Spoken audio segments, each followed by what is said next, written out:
What is up, guys? Zach Ginn here and Rick Ginn here. And we have an emergency live today. We need to explain this wholesaling ban once and for all. Every big real estate wholesaling guru and YouTuber that has a real estate license, most of them do, about 90% of the big gurus out there have real estate licenses.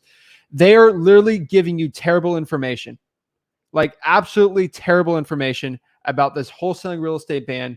And we're going to let a 19-year wholesaling real estate vet who actually knows what he's talking about, the actual truth, owns real estate brokerages, understands real estate, and me. What we're going to do is we're going to explain the wholesaling bans that are coming out, explain exactly the loopholes you can do, really explain how everything's going down so you know how to do wholesaling real estate anywhere in the country, no matter what stupid ban or whatever they're going to do.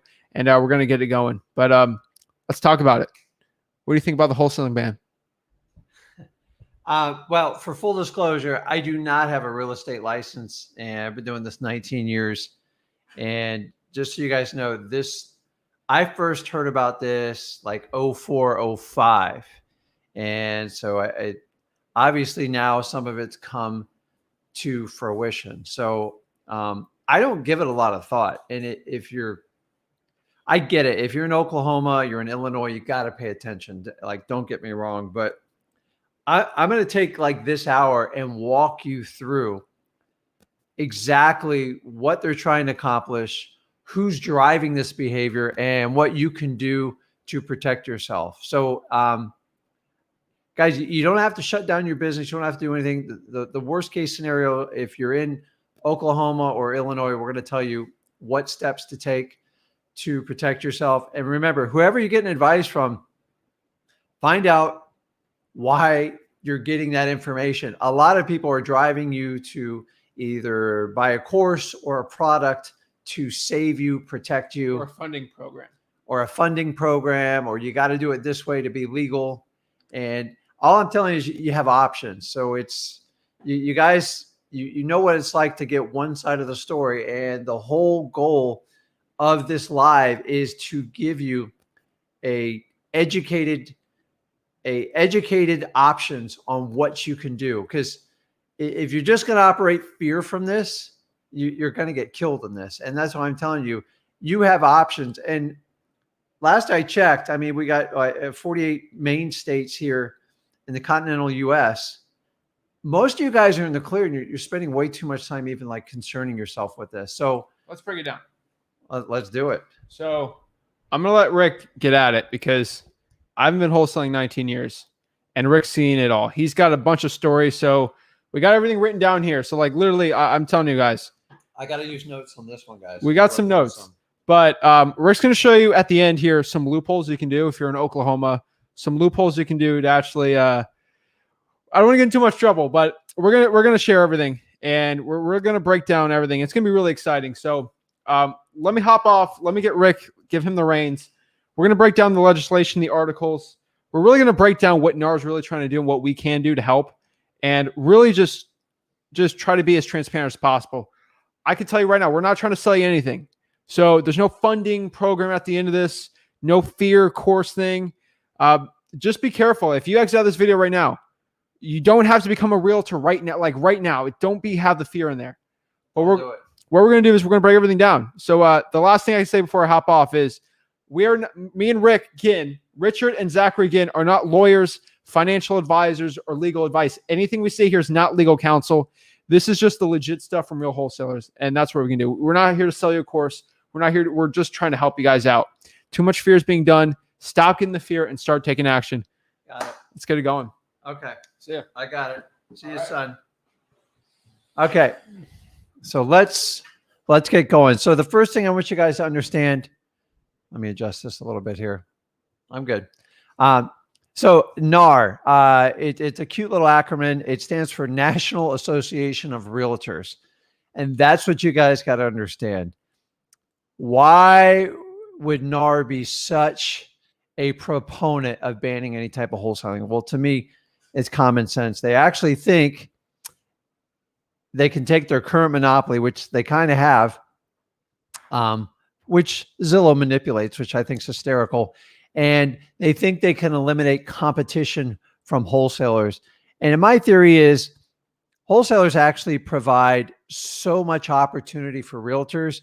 They've done a disservice by sponsoring any type of bills on this. So first we're going to do is educate you on the bill. So whenever you have something you don't completely understand or you're confused with the information, I always tell you, go read the dang bill. You don't have to be a lawyer to read this stuff. So I'll pull out some key elements to it because there was a lot of thought put into this. So not to bore you with this stuff. So let me see if I can get the technology going here. Let's see if I can share it. Okay. So let's see if you guys can see it on the screen here. That's the wrong one. Let's see. Okay. Hold on, guys. I pulled up the wrong one. I'm not the technology one. Okay. I'm going to pull up the actual bill, which is HB 1148. HB 1148. Now, if anybody's been following this, if you see what it was originally called, it was called, let me get into this. No. Okay. So hopefully you guys can see this on your screen. Let me make it bigger for me. Okay.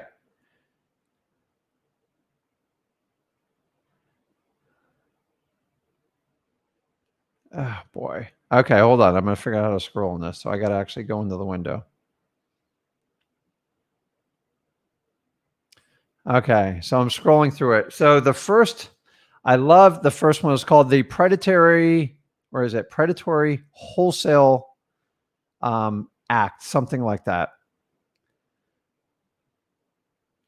Let's see. Where did it say that? And I'm going to show you the timeline on this. I'm not going to bore you with all the details. I've actually read it. I encourage you, especially if you're in the state of Oklahoma, please read this because it's actually in pretty simple language. It basically says, for the purposes section, it shall be considered acting as a real estate licensee for any person, partnership. If you guys read through this, it basically, I got to tell you, man, it's pretty airtight. It says, if you are a individual, a corporation, a partner, an officer, an employee, keyword here is trustees. You can't go around with a trust. If you're a beneficiary of the trust, you can't do an assignment of beneficiary. It even goes on to renting, leasing, exchanging, any trust, a property owner, prospective purchase without holding an active. It basically says, listen, we're the government.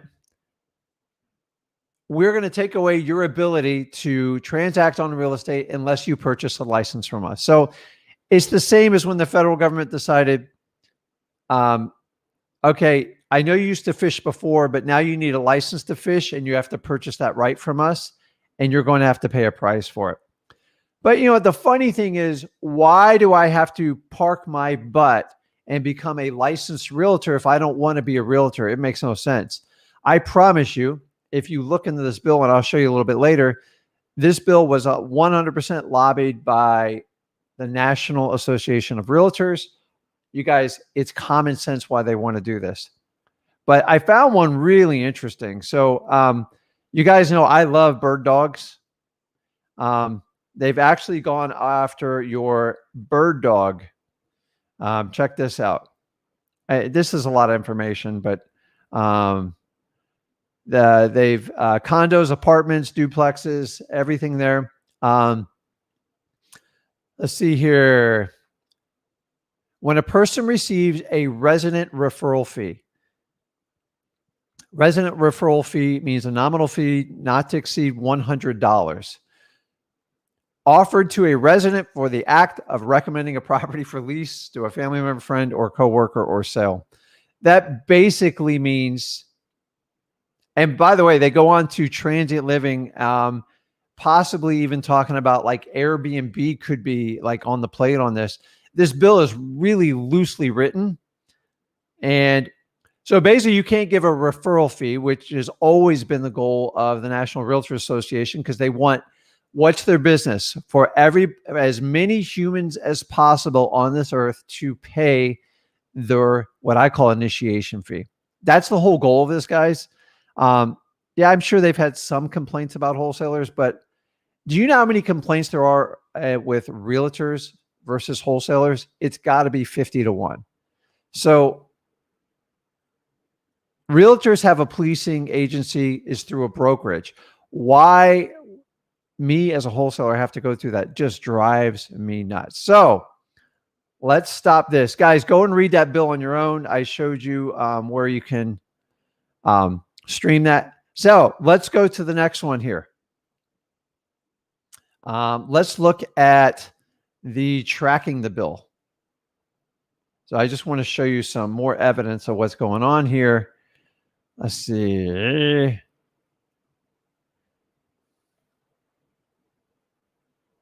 Okay, this is the one I showed you earlier. Sorry about that. So you guys should see this on your screen. Hopefully you see this. And guys, you can put in your comments. I'd really love to hear anybody who's in Oklahoma, because this is absolutely ridiculous. Let's see. It's my opinion. So let's go under documents.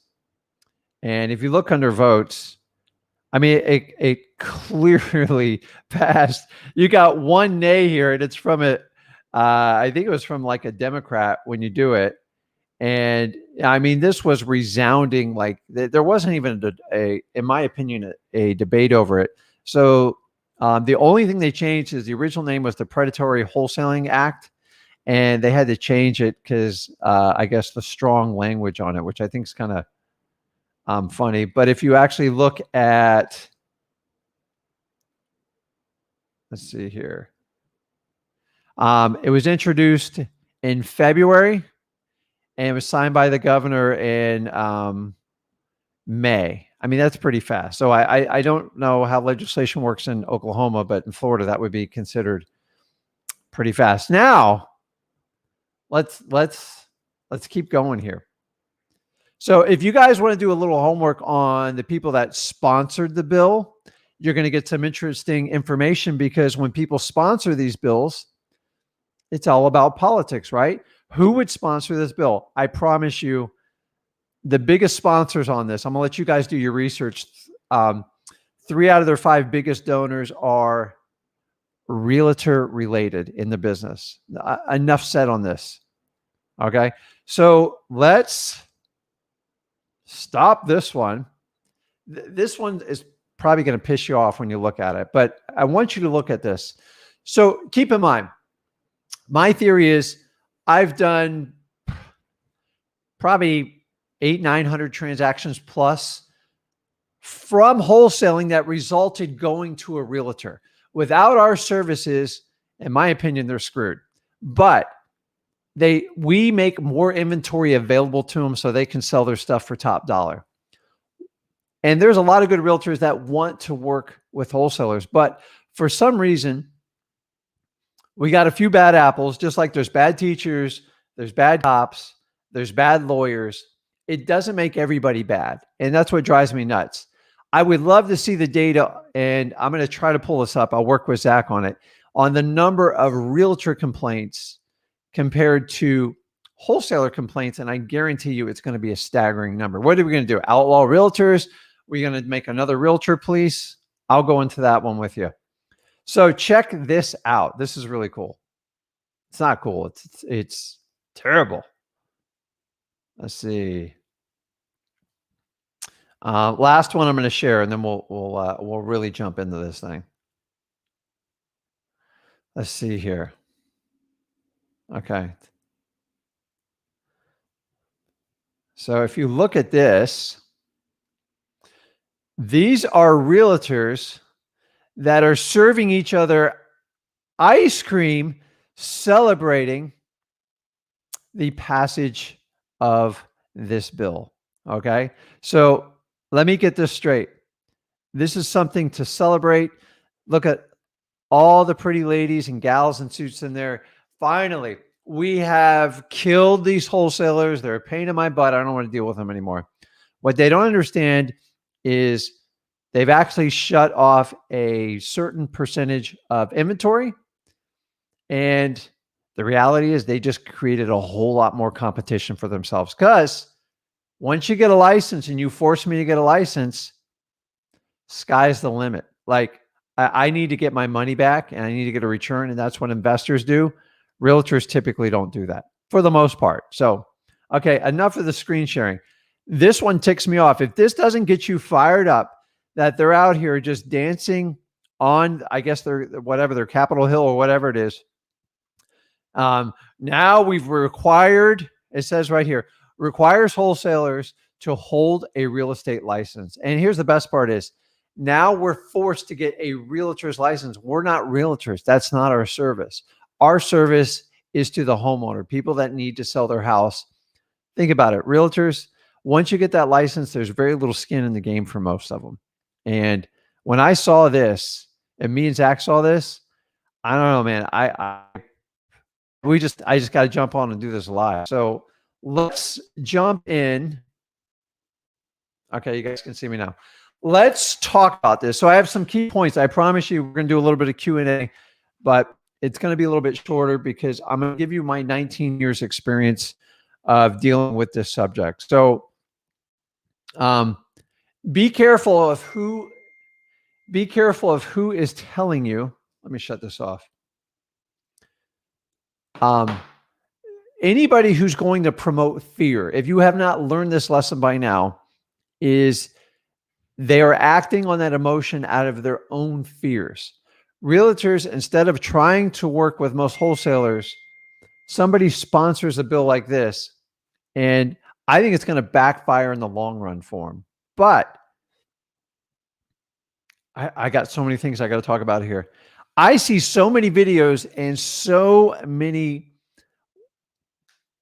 people commenting about what you need to do to protect yourself. Guys, 2 states out of 48 on the mainland, unless you're in Oklahoma and Illinois, you do not, I repeat, you do not have an issue. Stop making an issue where it doesn't exist. I'm in Florida. I do not currently own a license. Actually, I own a brokerage. I don't have a license. I don't need a license. And I'm going to tell you why I don't have a license. So let me tell you how this works. Okay. So say I feel bad if you're in Oklahoma or Illinois, and I don't know all the details in Illinois. I know they're fighting like heck, or it's already passed. Let me know in the comments. Once you get a license, you are now subject to all fines, levies, and any type of judgment against you. So this is how a license board works. The National Board of Realtors, basically, they have, you call them zones, districts, whatever you want. But like in the state of Florida, like there's a zone for like South Florida, there's one for North Florida, and one for like Central Florida and the West Coast. Once you pay those fees, and by the way, guys, the fees are not cheap. So it's usually, there's different types of fees. So you got to get your license first of all, and that's going to particularly be with your state. And then you got to get access to like the MLS, and that's where they all kill you. So it could be $1,000 plus. And then you got to get all sorts of other things. You got to get insurance. And then you have to have a physical location. Guys, this whole thing starts when you do it. But here's the key thing. Right now, as a wholesaler, if you want to complain about what I'm doing, there's only one person you can go to. You know who it is? It's my mom. Okay? My mom will straighten my butt out like at a heartbeat. She don't need a board or anyone to tell us. That's it. You can go to the state of Florida and complain about me. They can open an investigation and check it out. And if there's nothing there, there's nothing they can do. I have to break a law for an action to take place against me. Now, when you enter a board, you're going to sign a nice thick packet, probably similar to a mortgage, says you are going to abide by all these rules and regulations. And anytime there's a complaint filed against you, you now have to answer that complaint. So it's like its own mini court, but here's the catch. There is going to be a broker / realtor like a board of, I think our panel is a 6, and you have to answer to these. And they are going to be the judge and jury if you violated something within the NAR. Okay. That doesn't mean you violate a state law. So you can follow the state law perfectly and still have violations. If you guys go get your license, that's what I'm telling you. Do not, in my opinion, a lot of people are going to hate me for this. Do not get your license unless you have to. So I'm going to give you some ideas, workarounds, and what I actually do in my current business. So I'm going to walk you through, this happened to somebody I know.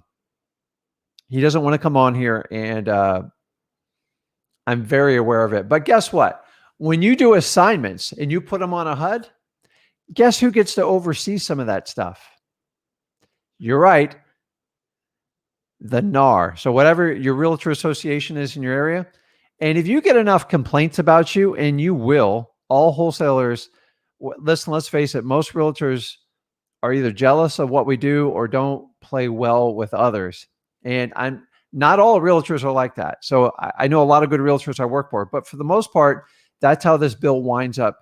Somebody starts crying to somebody, and then somebody up top just says, you know, who can help get us this bill through? And they go, hey, let's go to NAR. So I'm going to give you a real life example, and this happened, and it's somebody I trust, know, and have verified. So they got all freaked out about, you know, oh my gosh, I got to get a license. By the way, every realtor I do business with tells me I need a license. I've heard it thousands and thousands. Actually, I just got told the other day on a deal. And by the way, one of our biggest buyers are brokers and realtors in my market. Right? Because they know their buyers and they act fast, but they say, oh man, you need to get a license for what you're doing. And I always ask them, why do I need a license? Because you're transacting on real estate. You really need to. So this individual decided to take this course of action to protect his business, doing tons of lots of assignments, an occasional flip, but was doing a lot of transactions, 20 to 30 a year. He had one large assignment, and flat out assignment, and I believe it was 6 figures. Well, guess what? A realtor got a bug up their butt and decided to make an official complaint about him. No big deal. He responded in writing within the 30 days or whatever it is. And I guess it ticked off someone so bad, he actually had to go to the board and appear in front of an ethics committee. And by the time it was done, ready for this? They ruled, because I'm not going to go into all the details of it, that they felt there was an ethics violation. Remember, ethics is not a law. It's a standard of practice that you're held to. They felt he violated, even though there was no proof of it. It was a feeling among 6, I think he had 9 people on the board, and all they needed was a majority interest. And they made, not only did they fine him $25,000, which was the total fines, because I guess there was multiple violations, he actually had to repay the difference between the commission and the assignment amount, which was like $80,000. So he actually wound up losing money because he went through this board. And I remember him say, Rick, man, I can't believe these people are doing it to me. And that's it. They tend to pick on wholesalers. So how would you feel about a judge and jury that are realtors, and you're on the outside as a wholesaler? You go and get your license and they say, sorry, we don't like how you're doing your HUDs. We don't like how you're doing your assignments. And it's on the HUD, and you signed this paper and you swore you would do this, and you're bonded and insured by your broker. Someone's got to pay this back. And that's the risk you guys do. Once you get your license, you are now being judged by the NAR, and they're not just judging you on state law. They're going to come up with guidelines for ethics and practices. And a lot of it's common sense, but you got to understand, like, what we do can be interpreted as like, I can't believe he bought that house from that little old lady. They don't know 95% of all the stuff we have to do. Let me ask, are you willing to spend $5,000 or $10,000 on marketing to find these super motivated sellers? No, like, It's just a lot of jealousy that comes out. But I'm telling you, when you get your license, you now are regulated. Anybody who wants to complain on you, and guess who's going to complain on you guys the most? Realtors. You know why? Because when I get realtors right now, they go, Rick, you're up to something. You're doing way too many transactions. You get them too cheap. I'm going to get you. I'm going to file a complaint. Okay. Do you have my mom's phone number? Because that's the only complaint that's going to count. The rest of them, I don't care. And that's God to honest how I run my business right now. I swear to God, man, it's just like if realtors and wholesalers could just get along. But a lot of it is that they just can't believe how cheap we get the properties, specifically wholesalers, because we're good at it. But they don't understand we're skip tracing, we're cold calling in the middle, we're calling all night. We're investing in huge software.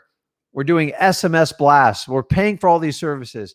We have databases we use. We use reilist.com. We pay the fees. We have acquisitions people. We have VAs that help us out. We pay for the list. I mean, like if you guys are like me, I do a ton of direct mail. I have to pay every month. I got to pay that huge bill.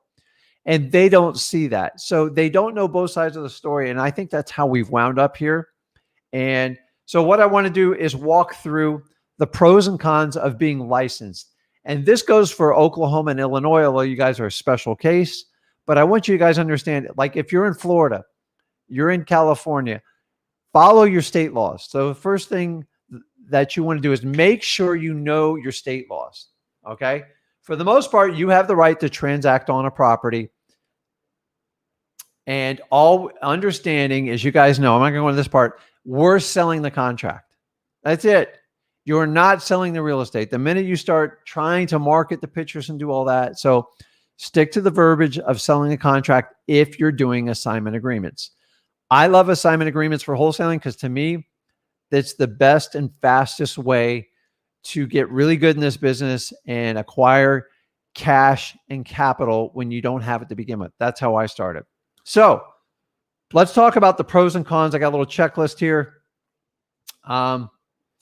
So let's talk about the pros. Say, hey, Rick, I want to get licensed. It's nice and official. Guys, 19 years I haven't got licensed. And I'm going to tell you, I've already told you why, and I'm going to show you how I do this. And maybe you guys can walk away with an idea and you can work with it. So the pros, if you get licensed, realtors kind of stop crying about you. Okay, great. You can double dip. What do I mean by that? If you go to your appointment and say the seller's not motivated, which a lot of them are, you can go ahead and you can list the property. Now, I don't know about you, it's hard to wear both hats when you do any type of appointments. And to me, I prefer to farm that stuff out and get a marketing fee. I'm not getting a referral fee, guys. No referral fees. That's under the Board of Realtors. They got that kind of monopolized on it. So if you get a marketing fee, which if I spend a couple $1,000s finding this motivated seller and I just can't get the numbers to work, and maybe the house is perfect, and they said they'll just do the listing, they're not going to sell it to you, then you could take whatever the listing fee is and come up in an agreement with the realtor and just let them know you're going to be paid in a marketing fee on however you come to the numbers. That's the correct way to do it. That's how I like to do it. But if you're a one-man operation, go, hey, Rick, I want to list the properties. Great, list the properties. If you got a license, but remember, you got to have the MLS, access, the fees. Sometimes you have to be sponsored by a broker. And guess what the broker wants? He or she wants a piece of that action. And if you're brand new, you're typically going to pay more. Now, a lot's changed in this business. So a lot of them are, you can do like a fee per transaction or just do one deal a year and they're fine with it. Does it give you a little bit more credibility? Yeah, it does. It's just a license. Credibility is how you market yourself. And I don't think it makes a difference. I meet a lot of sellers that don't like realtors. That's why I kind of do good. So we'll talk about it in the cons, but it gives you a little bit more credibility. You can pull more professional data from MLS, but I got to be honest with you. When I started, I had to have access to MLS today. If I never looked at MLS, I'd be fine. Between Zillow, Trulia, and everything online, it's too easy to get the information. So I don't have to rely on a realtor. What else?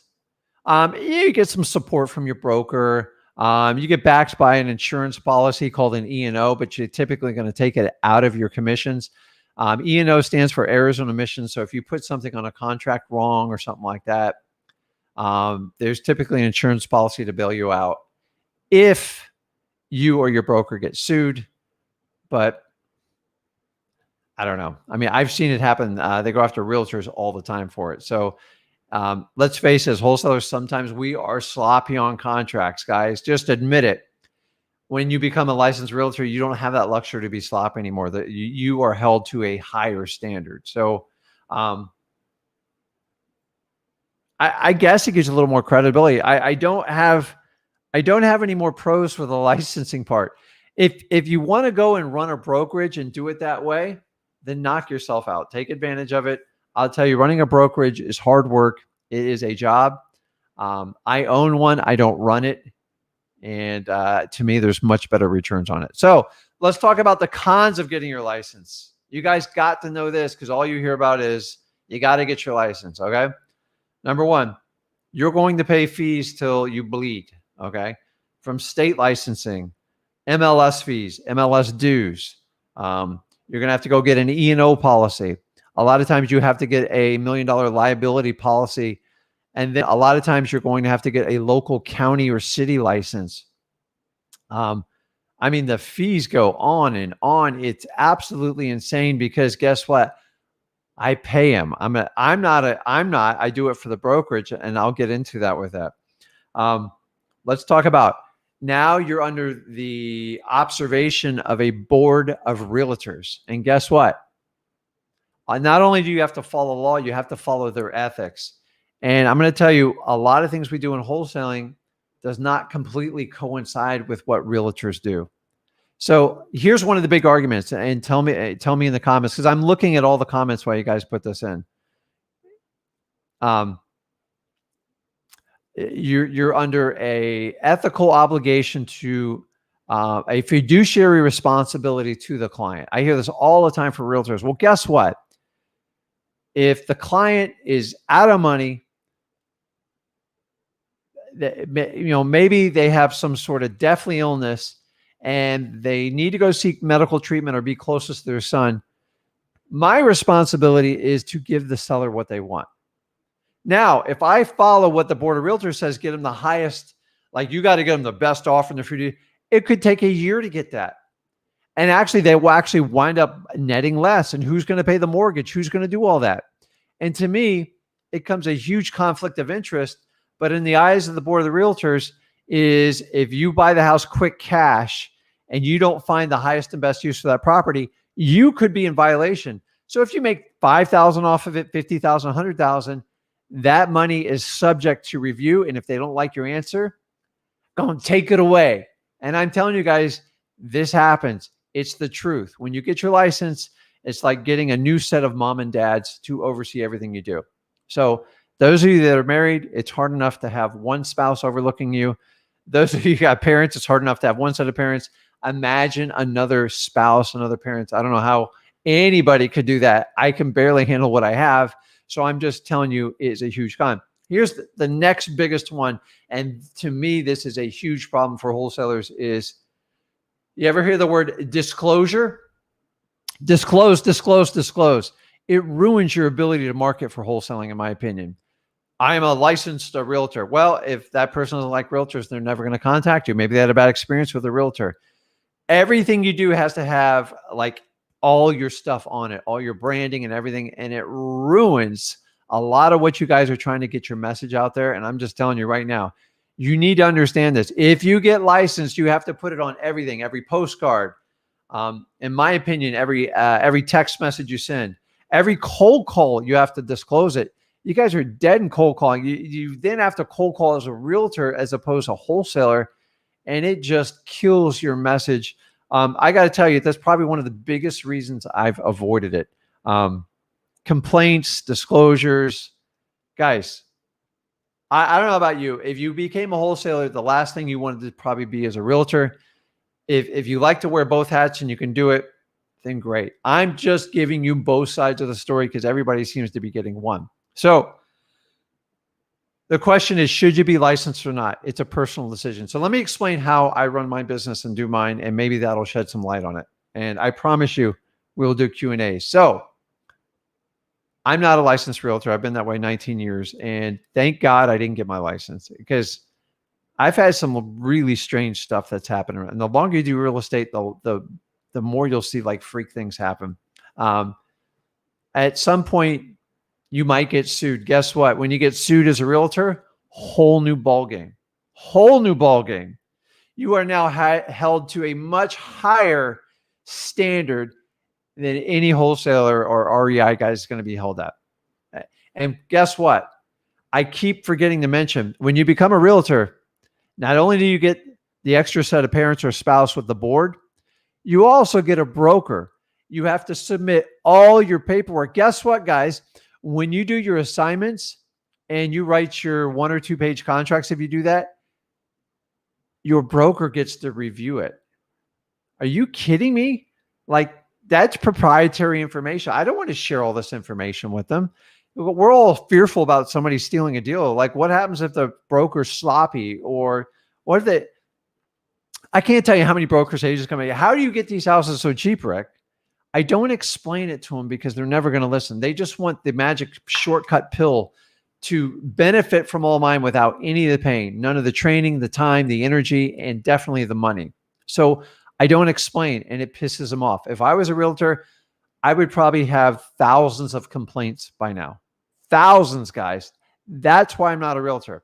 So my wife is a licensed realtor. She's actually my broker, and that's how we did it. Back in 2006, I convinced my wife to leave as a teacher. And to be honest with you, she loves teaching to death. She's very passionate about it. But honestly, I told her they were running it more like a corporation. I said, I'll do one deal and pay for your salary. She goes, go do that. I'll do that. I came back 2 weeks later. I gave her a check. And that was it. We never looked back. It took us a long time to figure out kind of our yin and yang, but she is now basically in charge of dispositions in her company. And she is a realtor that knows how to talk to other realtors. And then we have a wholesale division in our company that doesn't require a realtor to talk to just regular cash buyers. And that works well. And I'm always looking to protect my wife. I don't want to expose her to unscrupulous realtors, but it happens, guys. Like, realtors, they don't fight as much when they find out the other one's a realtor. The minute they don't think you're, the minute they know you're a licensed real estate agent and a wholesaler, they are all over you. And I don't know why it is. So if you can separate, if you have a partner or a spouse and they can become the licensed realtor, at least you get some separation. It solves your disclosure thing on your marketing. It also helps you when you write contracts. And think about it. I still have, so for full disclosure, I submit all my contracts for my wife, and she reviews them, and she tells them problems we might have. You're missing this signature and stuff like it happens all the time. Like, guys, we're out there getting deals. I'm not, like, we make mistakes all the time. And what she's trying to prevent is people getting out of contracts or contracts falling apart or having a problem with the title company. And if you can do that yin and yang and do a little bit of separation, if you have that ability, family's great if you can do it, but maybe you bring on, maybe it's the partner in your business that does it. Maybe it's your brother, your sister, your wife, whatever. Guys, the realtor exam is a 5-year-old child can pass it. It's not going to teach you real estate. They want their fees. They want to sell booklets. And guess what? They want to sell you a real estate course and a training.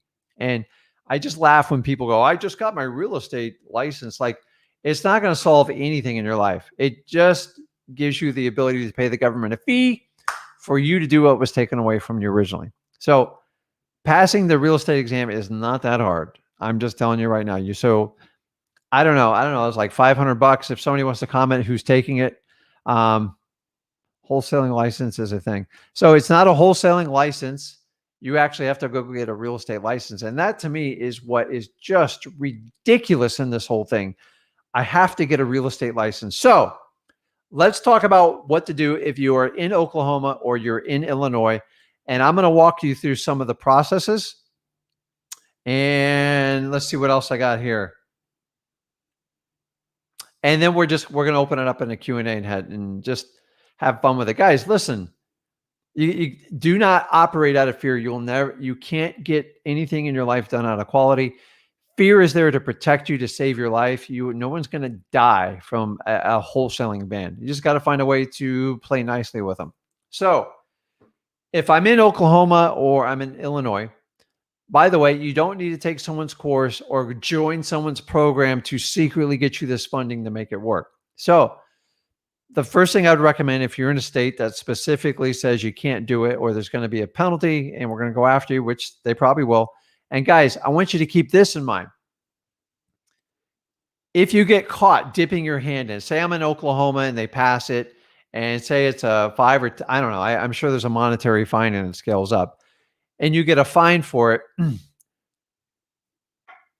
the state's going to come after you, and then you have to defend yourself from the state. So even if you are 100% correct, you still have to defend yourself. And I doubt you're going to be able to sue the state for the monetary damages that you had to pay with a lawyer. And by the way, it could cost you 30, 40 grand to do that. I'm just telling you, I've been in part of lawsuits. You can get sued and be perfectly right, but you still have to hire a lawyer to protect yourself. You're going in suicide by yourself. And if you own a corporation or LLC, you are forced to hire a lawyer. You cannot represent yourself. So understanding once you get sued or an action's been caused against you, some sort of lawsuit by the state, you are already in the hole, because you're going to probably be 5 to 10 grand minimum just to get through it. They're going to depose you, do all sorts of fun stuff, call witnesses, and you don't want to be there. So let's talk about workarounds on it. Number one, double closings have been around forever. I actually still even do these. A double closing is exactly what it says.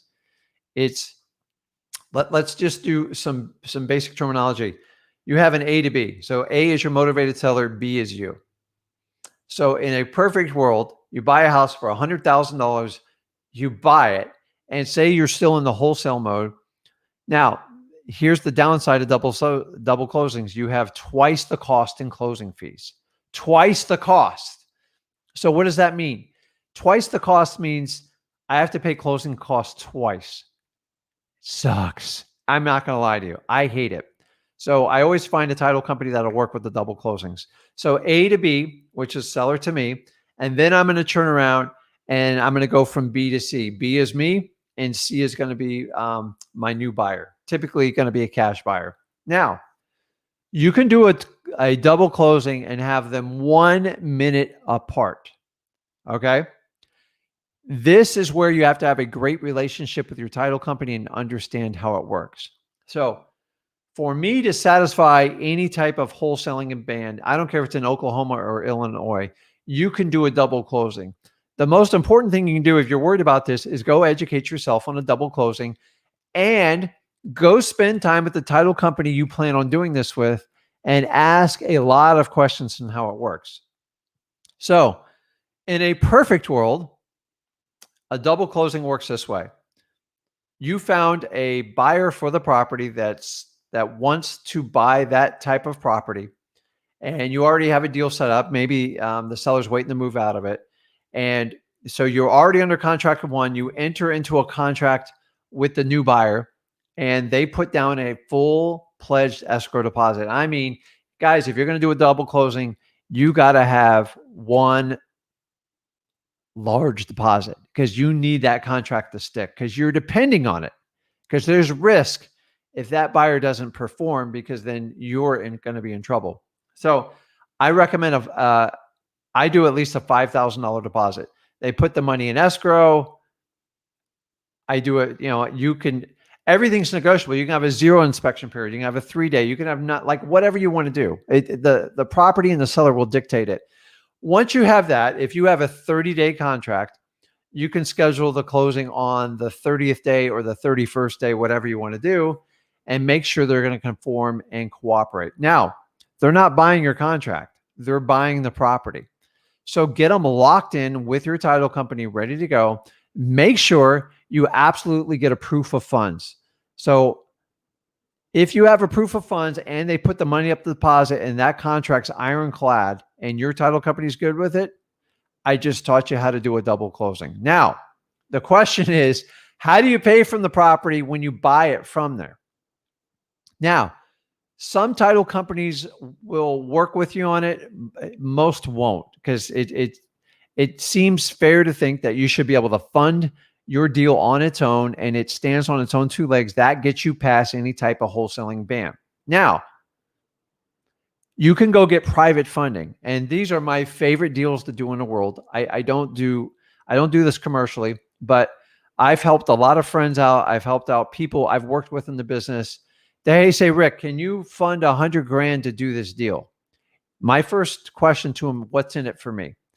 What I want to do is look at both contracts, make sure it's legit, and I'll call the title company, make sure it's legit. And guess what, guys? I make $5,000 to $10,000 for 1 hour of borrowing my money. And the only way my money gets released is if the end buyer has executed a full closing, which means there's no risk to me. And you can do the same thing. You just got to find a way to get the temporary funding. Now, you can use transactional funding. It's around. They charge some points. It's like hard money, very, very short term. But what they're going to do is underwrite your deal and your new buyer. Your new buyer is probably the most important thing when it comes to double closing. You got to have a deposit. You got to have an ironclad contract, and everything's got to be perfect. So that's what you need to do to get through these deals. I would like to tell you can open up a trust. Trust doesn't work. Trustee doesn't work. Beneficiary trust doesn't work. Assignment of beneficiary doesn't work. Sell the LLC, Rick. I can do that. No, I've looked at least Oklahoma's. It's ironclad. So you just have to get a temporary funding source. It's not as hard as you think. And remember, it's not that hard to entice people to fund something that's already guaranteed to be sold. And guess what? If the end buyer doesn't execute their closing agreement, and remember, they sign typically before your seller even signs, then the deal doesn't get funded. That's how all transaction guys do it. So are there courses? You guys don't need a course to work around this. You just got to follow the law. It's really simple. And for those of you hedging your bets against, oh my God, I get my license, or I'm going to get fined, I'm going to go to jail. BS. It doesn't work that way. There's so much fear out there. I've heard this fear mongering since 2004. Here we are in 2021. Guys, I'm telling you, stop freaking out. Just follow the process. So if we do double closings, you can do transactional funding. It's really not complicated. I guess if you have to use hard money, you can. Hard money is really designed for long-term fix and flips. And they're not really interested in moving their money for like a day or two. Now, Rick, oh my God, that's going to cost me so much more money. Now, I want you to understand double closings. Your real cost is in the 2 sets of closing. So you're going to have to pay some sort of documentary stamps in your state. I'm going to let you on. So you got to pay the doc stamps because the state wants their take, and they have no problems with you double closing. It's double money. You also have to get a title policy. Here's a little key for you guys. Ask your title company, if I do a double closing, is there a reissue credit? Typically, you can get it reinsured for up to a 60% discount. That saves you some money. Remember, when you have your end buyer buying the property and you're doing a true wholesale deal, they're typically going to pay the closing costs. So you don't have to absorb everything on most closing costs. So the biggest question I get is, Rick, what's the average cost of a closing? I'm in the state of Florida. Like you can use 1.5% to 2.25%, depending on what kind of fees you negotiate. You guys can chime in and tell me what kind of fees you guys are being charged in your state. And it's important you know your title company's fees if you're operating in Oklahoma, Illinois, because you're going to get the fees twice. You want to know who's paying for the fees. So when you buy it, you typically have to absorb whatever you're doing. Very rarely does a motivated seller pay the closing fees.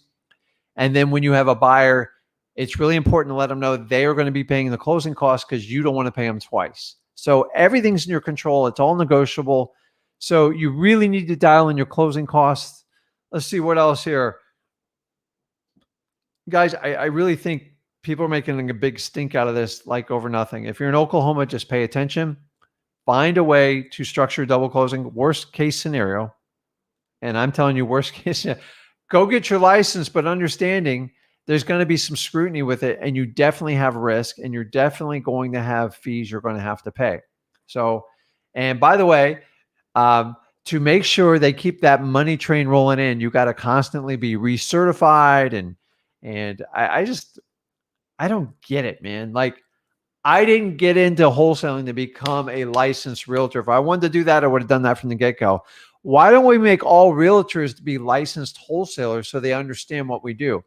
The reality is they don't want to know, they don't give a crap, and they look at us as competition when in reality, we actually help them out. So let's dive in.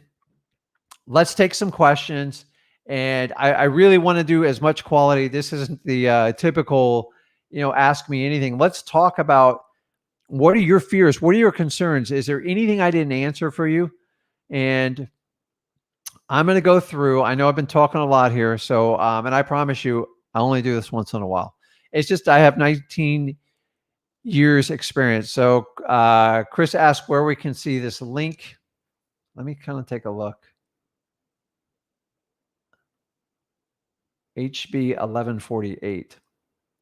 So Chris, all you guys have to do is Google HB 1148 in Oklahoma, and you can pull up the actual bill. So it's been passed, waiting to see what the penalty phase is.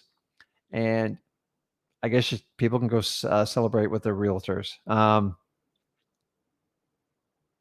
It's so funny. So here's a good one right here. So Millionaire Dropout, I'm in Florida. Are we screwed? No, you're not screwed at all. Do what you normally do. Don't buy into any hype, course, fear. It's just fear mongering. I guess the whole goal of the NAR is to make everybody a licensed realtor. Why?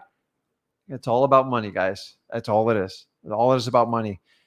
As I said, if you tabulated all the realtor complaints to the state of Florida, state of Oklahoma, state of Illinois, whatever state you're in, I promise you, it would be like a mountain. And then you're going to see, yeah, are there bad wholesalers? Absolutely. But you can't regulate everything. It's ridiculous. So, yeah, don't get me going on this, man. Like, I get pissed off about this, guys. I've been told so many times, what I do is illegal. It's wrong. As I said, if you guys want my mom's phone number, I'll give it to you because it's the only complaint that counts in my book. So once you become a licensed realtor, you have to give a crap. You have to understand you got a broker you got to answer to. You got the National Board of Realtors you have to answer. NAR you have to answer to. And guess what? Your assignments, your wholesale deals are all under scrutiny now. And a lot of eyes are going to be looking at them. And that don't sit well with me. So if you're in Florida, don't even worry about it, man. Actually, I think you're in great shape. I don't think they're going to mess with it. And until the realtors get their claws in on some sort of politician that press this through, I worry. But guys, just do the right thing. Like, you should be out for a win-win situation, people, to help people out. We don't take advantage of people. There's an exceptional few that do stupid things, and I cannot speak for them. But you got teachers, cops, you've got lawyers. Guys, we read about this every day. There's just some humans are just bad. So putting everybody under a blanket license that has really nothing to do with wholesaling doesn't fix it. Guys, there's a money train driving this thing, and everybody wants you to be a licensed realtor. And I hear a lot of wholesalers say, and I used to say this a long time ago, I was just naive, is that's fine. Make everybody licensed. It'll just make my competition less. It's ridiculous, guys. We're here to help people out, create win-win situations. A good realtor is trying to solve a homeowner's needs. A good wholesaler is trying to solve a seller's needs. I just don't know why we can't all get along. So, Guys, it's nothing specific, but like, why do I need to buy a course from someone that provides a specific type of funding? How do you think that works? It's always about money in this business. And like, I don't have a problem. If you're going to solve a specific problem, knock yourself out. And if it works for you, I bless it. But if you don't understand it, you're just going to buy it out of fear, then that's on you. And the point of this entire live is to tell you there are two sides of the story. Why you have to buy a course or get in a funding program if it's not been legislated in your state, why are you bothering doing it? Make sure you sit down and you have a business plan, okay? And if your business plan is do a ton of real estate, if you could have a licensed realtor on your team to work with you and help you, but I love this separation of powers. There's a reason for it. I don't want all my marketing to say I'm a licensed realtor and here's my license number. It freaks people out. And I don't want to do that. If I wanted to do that, I'd be a licensed realtor. I would go out and list homes all day. I don't like listing homes. I don't like getting top. I like selling my properties for a good amount of money, but I just, to me, there's no skin in the game for most realtors. Let me list your property. I'll get you the best offer. Actually, here's the reality, sellers. You don't even need a realtor if you really want to get down to it. If you want to put up with people's crap, you want to negotiate the best deal, you want to do all your research on the market, go do it yourself. But I mean, that could be your attitude with realtors. I'm not knocking anybody's program here, guys. If it's solving a need for you, do it.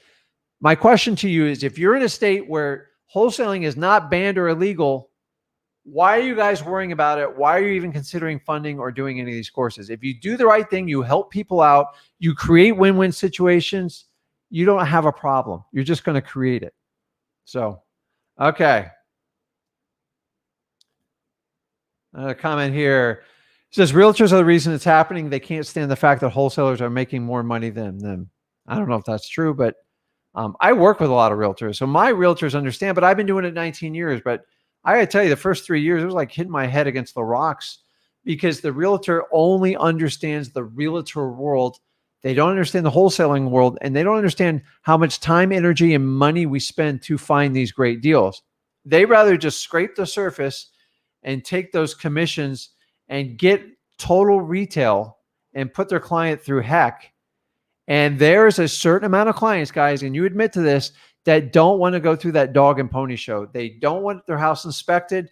They know their house has issues, or they have somebody in the family that has medical issues. Guys, I've done thousands of homes like this.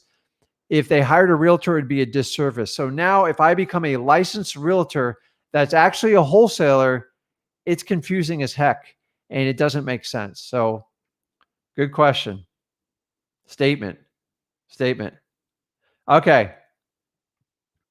So Samuel says realtor complaints versus homeowner complaints. So I think he maybe meant wholesaler complaints. I would love to see the stats on this. If anybody can get stats on how many realtors are complained to, and I'm not talking about the board of realtors or NAR, to their particular state of Florida, especially Oklahoma, especially Illinois, then maybe we need to, I mean, come on, guys, you know, licensing only fixes so much. Seriously. Do you think running a background check is going to make somebody perfect? There's plenty of people run background checks that greed takes over to them and they do stupid things.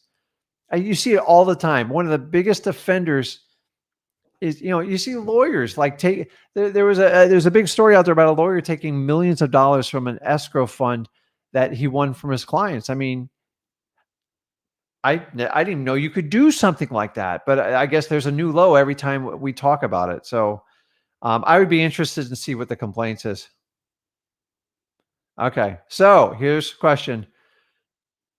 Mike says, using an LLC when wholesaling and selling the LLC, isn't that loophole to get around it? Dude, do you really want to be a test case for that? So here's what you need to do. If you're in Oklahoma, Mike, then you need to read the bill. I mean, word for word. And you got to understand, the bill is actually pretty clear cut. I mean, they have an entire paragraph on what you can and cannot do. And most of it talks about representation of the property. Remember, this bill is completely one-sided on the NAR. And you don't think someone sat down and go, what if they sold the LLC? I guarantee it's written in there. or the interpretations there. So the problem is if you decide to do that and you get sued by the state, you are now under pressure to prove your innocence, and it's going to cost you a lot of money. So that ain't the first time it's been thought of. And by the way, everyone knows it, so they're going to write those into the bill. So clever, Lo.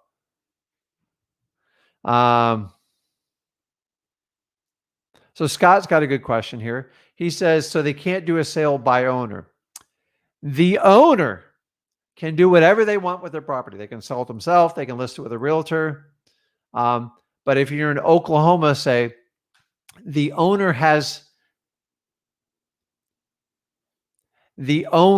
of the property, and guys, I'm not a lawyer, so I tell you to read the bill or go talk to your lawyer.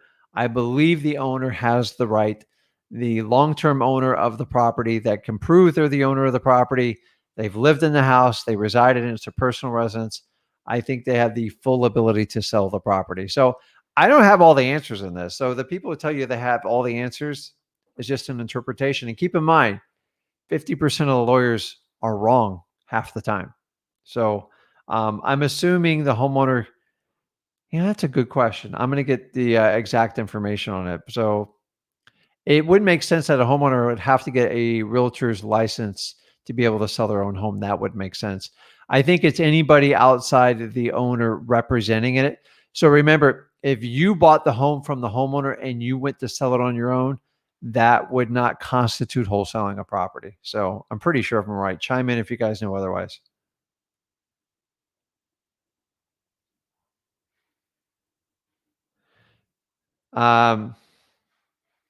Okay, I'm going to answer.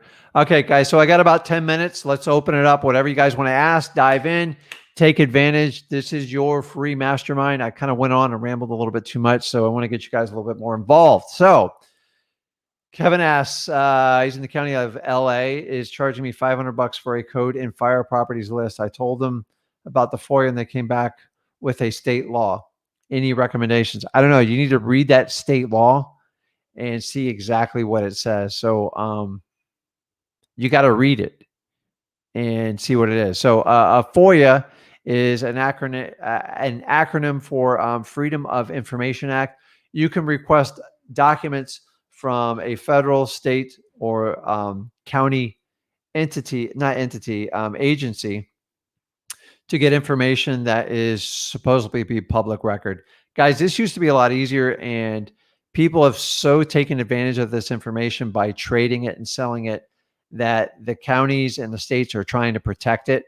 I definitely against, I don't know, I guess identity theft and stuff like that, or trying to stop people. But read the law and see what it is, because if $500 seems a little excessive, especially from the county. If you got it from a third party, that would make sense. So I'd love to hear more about that.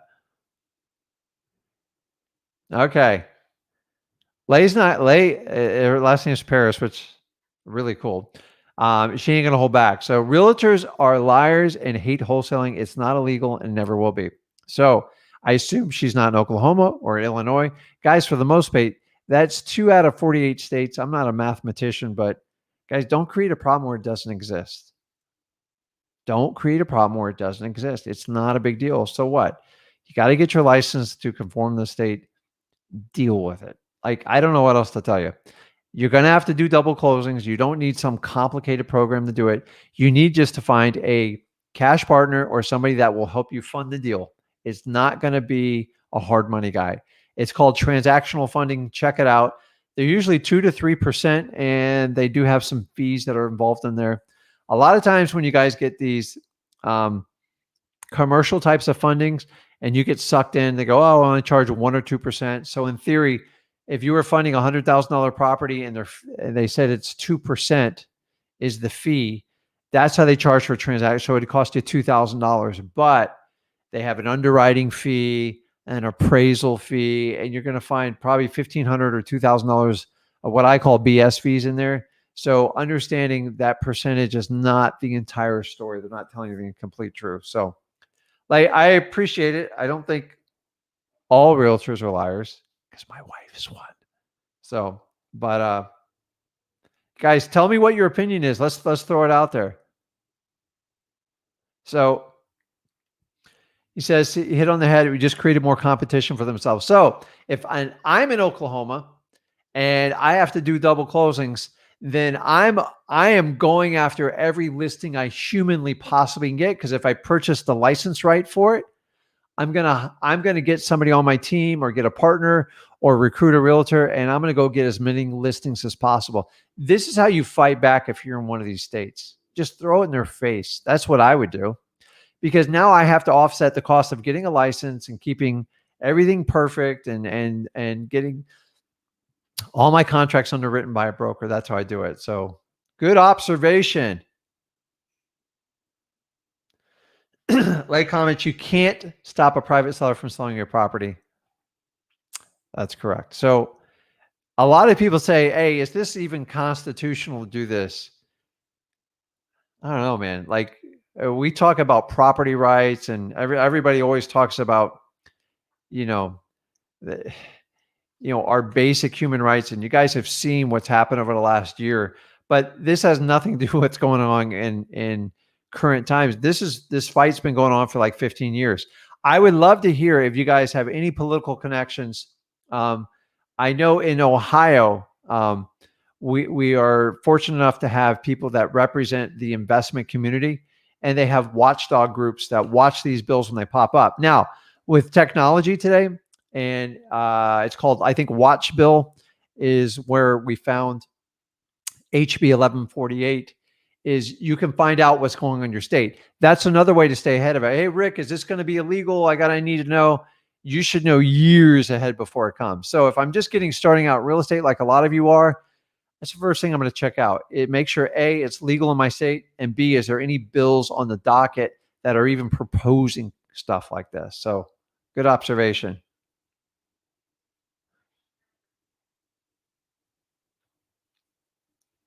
So it says you're literally purchasing the property and instantly reselling it without an assignment contract. So when you do a double closing and you're in one of these states, and that's the choice you make, you're correct. You are removing the assignment of contract.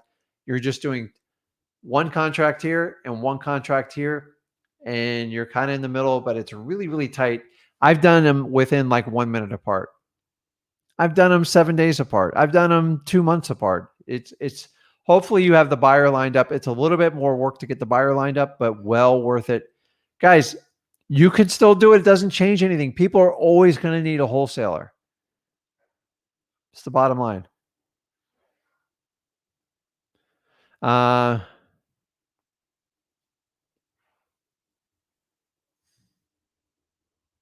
So Justin puts up here, we talked about selling the LLC.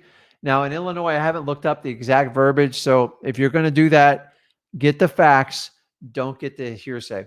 So whenever someone says, I hear, or I was told, guys, that's information you do not want to act on when it comes to transacting legal stuff in real estate. So get it from the horse's mouth, get it from the actual bill, or if you have an attorney you work with, which I advise everybody to seek out legal counsel to make sure you're covering your butt, specific to your state, and just ask them flat out, can you do that? Okay. Let's see here. Okay, we got a lot of LLCs, so same thing.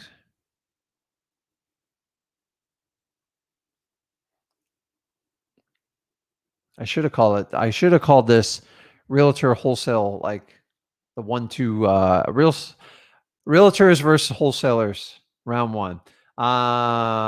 This is Crazy Man Wholesale Realtors. We have to stand together and fight back. Who's with me? I agree. So you fight back with your mind, with education. Fear is the worst thing. If you let fear take it over, it becomes a huge problem for you. And I'm just telling you, there's a lot of fear stuff going out there. If you think you're going to buy someone's program to solve this, you're kidding. You're better off hiring a lawyer and talking to them, in my opinion, and say, hey, this is what I need to do.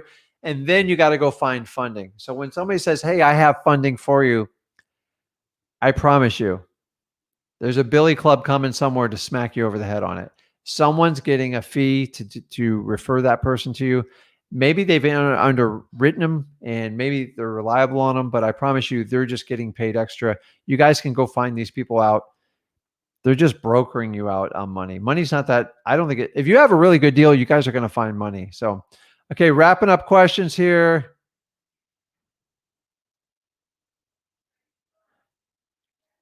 Gene says, Rick, what if we double close on a deal instead of an assignment? Would it bypass the issue came to Florida? Guys, you can still do the assignment in Florida. There's no issue.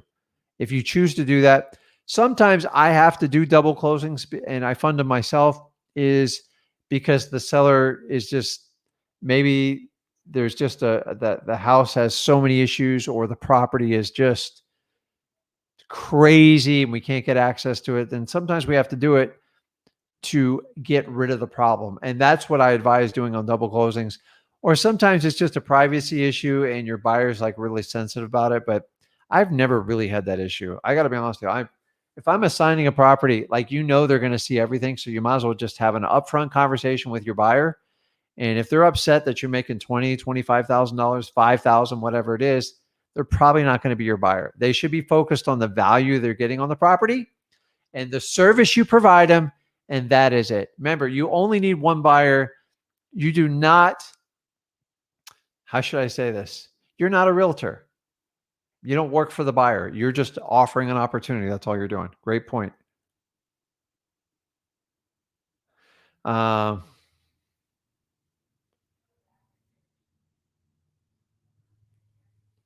So guys are talking amongst each other, which is good. Okay, here's a good question. Let's see here.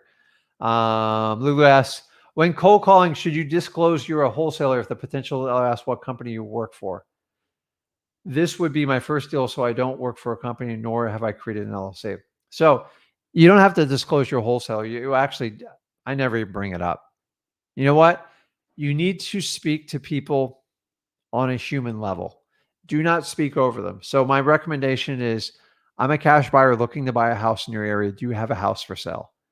Focusing on your company name, if you're a wholesaler, if you're a realtor, is irrelevant unless you're forced by some sort of licensee to disclose certain information. Do not complicate it. Have a conversation with people. That's how we get really good deals. That's how we connect with people. If you go on a monologue about how you're a wholesaler or a realtor, you're going to churn them off every time. So that's just my recommendation for you. And I promise you it works. So I'm going to help you guys out. So Brandy, I appreciate the question. And she says, I've heard people talking about wholesaling licensee is a thing. So here's what I want you guys to do. And Brandy, I'm not picking on you. I'm actually rewarding you for asking a great question. But when you say the word, I heard, disregard everything after it. I can go on any social media platform and hear anything. You have to take that information in and decide what you're going to do with it. And if you're going to act out of fear or like you're going to make it part of your regular routine, then you're going to do a disservice. So when you say the words, I hear stuff, honestly, I give no credit to it. I give, it's just gossip and people just like love to talk. Guys, there's only 2 out of 48 states. Stay focused here. Focus on what you're doing. You're looking for motivated sellers. I'm not going to spend for the next 30 days trying to figure out if I'm legal in my state. Find out if you're legal. And if you are, keep doing what you're doing. So Brandy, I'm not picking on you. I appreciate the question.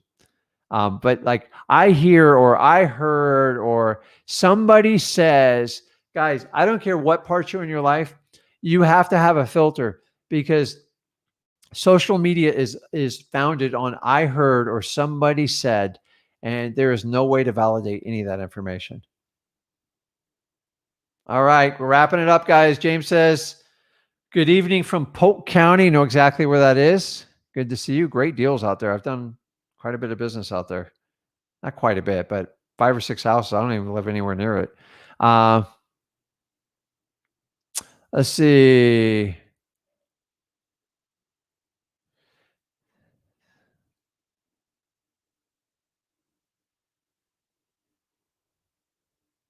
Okay.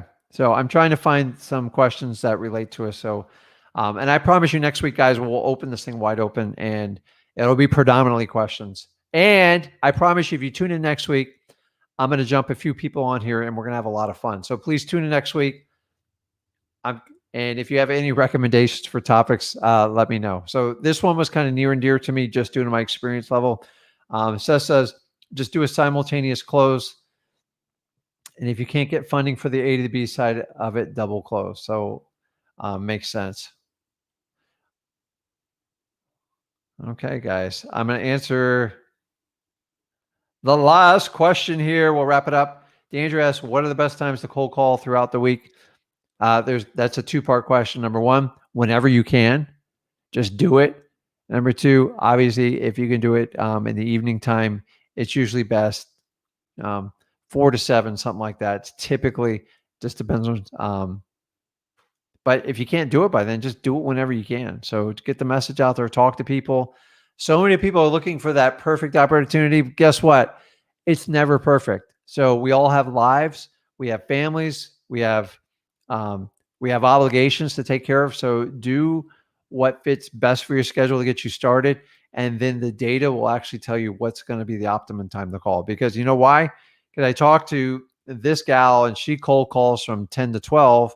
And then I talked to this guy and he cold calls from 7 to 9. And they're both having amazing success because they commit to it and they do it. And there's no difference. So guys, I'm going to wrap it up. We've been on here just over an hour 15, hour 20. I appreciate everybody tuning in. Do me a favor. You can join us on Facebook on Wholesaling Houses for Real. Check us out on YouTube, Flip with Rick. We are the only, how should I put this? We are the only people out there telling you, in my opinion, the absolute truth, because I'm not a coach and B, I'm not a guru. I'm just a guy who does this business full-time in 19 years. And I see a lot of misinformation and a lot of people are being misguided. And I want to give you both sides of the story so you guys can collect information. I believe everybody should learn how to wholesale for free. It's just like when you learn your ABCs. It's the greatest way to get started in real estate investing. And you do not have to pay $5,000, $10,000, $15,000 to figure out how to get started in real estate with wholesaling. So tune in here, subscribe, share this video, especially if somebody wants to talk about the ban of wholesaling. Guys, 2 out of 48 states, you do not have a problem. Pay attention if you're in Oklahoma, especially Illinois, and you will get through this, I promise you. And I promise you don't have to become a realtor to get this license. That's just the shoe they're pegging you into. And guys, visit us on YouTube, Flip with Rick, Wholesaling Houses for Real. Comment, subscribe, share the video. Love you guys all. I love having you guys on here. You guys know my son, Zach. I'm Rick, AKA Dad, Flip with Rick. And I'll see you next Friday. Same time, same place. See you guys.